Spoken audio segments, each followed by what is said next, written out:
A maior obra de engenharia feita pelo ser humano, o navio Titanic, aquele que disseram que nunca ia afundar, que nem Deus poderia colocar ele abaixo da água, afundou na sua primeira viagem inaugural. E como sempre, conhecemos aí as histórias pelos filmes, né? Sempre muito românticos e que só querem faturar nos cinemas. Mas o Titanic não é uma simples história de amor trágico. E é essa história que não fecha, que dizem os físicos que é pura física, que a gente vai ver agora. Dizem alguns estudiosos, né, que a versão oficial aí, que o Titanic roçou e não bateu contra um iceberg, que produziu aí no Titanic, ao passar pelo seu casco um rasgo de 121 metros de largura, é quase que impossível. Dizem os físicos que o gelo de um iceberg jamais poderia produzir uma greta assim tão grande num casco de um navio com duplo ferro.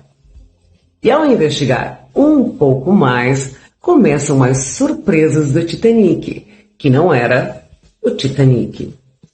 O Titanic tinha um irmão gêmeo, um pouco menos luxuoso, que se chamava Olympic. Ele foi fretado meses antes do seu irmão Titanic e eram de propriedade de J.P. Morgan. Olympic já funcionando e capitaneando pelo mesmo capitão Smith, que seria depois o capitão do falso Titanic, teve um duro acidente com um buque inglês e que causou no Olympic, o irmão gêmeo do Titanic, danos estruturais muito graves e irreparáveis, que quase o converteu em lixo marítimo. E aí vem uma coisa interessante. O Olympic não tinha nenhum seguro e foi o culpado do acidente. Então teve que pagar por todos os danos. Outra parte da história agora. Em 1911, os dois barcos estavam juntinhos, lado a lado, Olympic e seu irmão Titanic, no mesmo porto, em Belfast.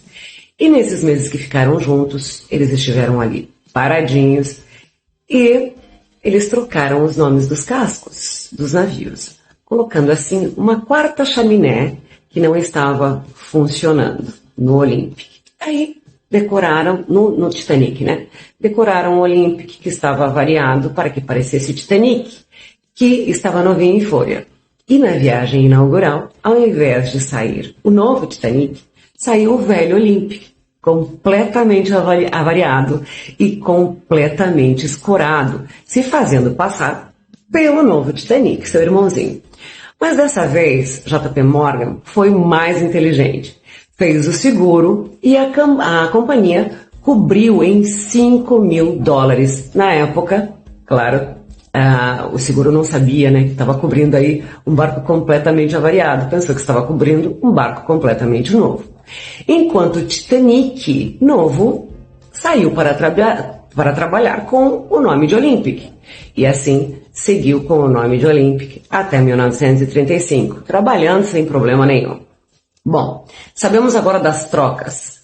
Agora, uma outra parte da história impressionante, que 5 dias antes de o falso Titanic sair para o mar, saiu outro barco chamado SS California, do mesmo dono, J.P. Morgan, carregado de muitas mantas e também de roupas quentinhas.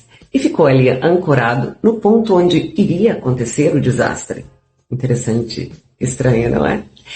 É curioso também que antes que saísse o Olympic travestido de Titanic, estivessem o pessoal ali retirado muitos barcos salva-vidas e também retiraram quase a metade dos jalecos salva-vidas.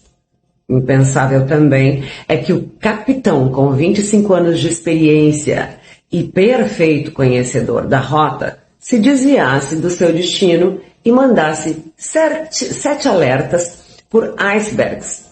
Isso para os espertos na navegação é muito raro. E também ainda que o vigia não disponha no momento da sua principal ferramenta, gente, o binóculo.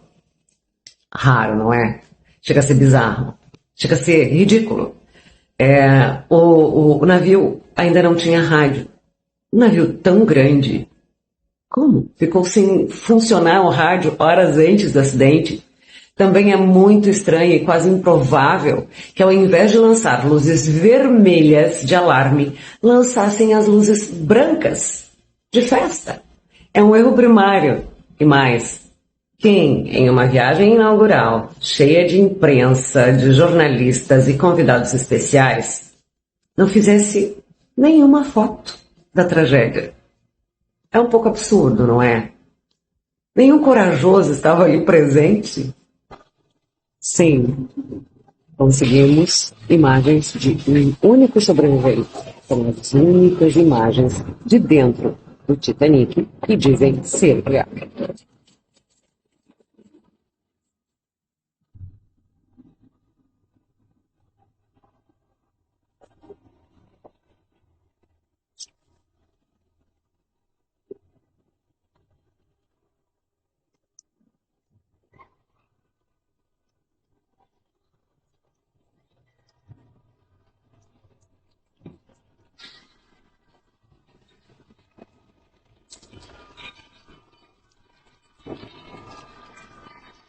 Bom, será que eles fizeram tudo isso para ganhar o seguro? Somente por isso?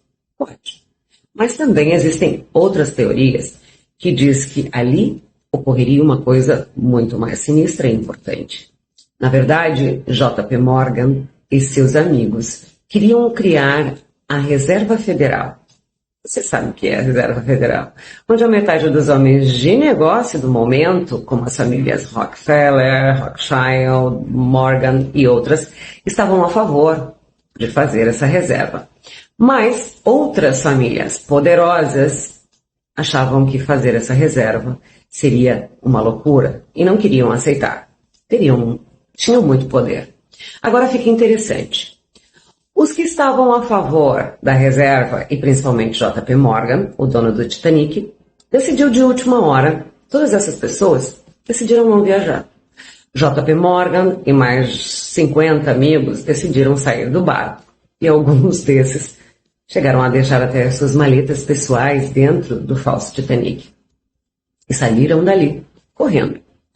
Casualmente, todos que estavam contra a formação da reserva desapareceram nesse fatídico acidente. Bem, no ano seguinte, em 1913, sem nenhum tipo de oposição, os banqueiros se reuniram e então criaram a tal Reserva Federal. E, surpreendentemente, no ano seguinte, em 1914, se deu início à Primeira Guerra Mundial, financiada dos dois lados pela Reserva Federal. Interessante, né? Então, chegamos agora em 1985, quando se encontra o Titanic a 3.000 metros de profundidade, que, por surpresa de todos, não tem essa brecha aberta de 120 metros, senão que tem muitos buracos feitos entre 1 metro e 50 centímetros. E o pior, produzidos por muitas explosões de dentro para fora do navio. E as hélices do Titanic teriam o nome de Olympic. Bom, depois dessa história, você pode tirar aí o seu chapéuzinho de alumínio. Será que é conspiração? Será que realmente essa história aconteceu? Bom, por aqui você conheceu o outro lado da história do Titanic. Gostou? Tá certo então? Segue a gente para que daqui a pouco a gente coloque de novo o nosso chapéuzinho de alumínio e venha aqui conversar sobre outras teorias e algumas outras coisas da política e geopolítica no mundo. Beijo!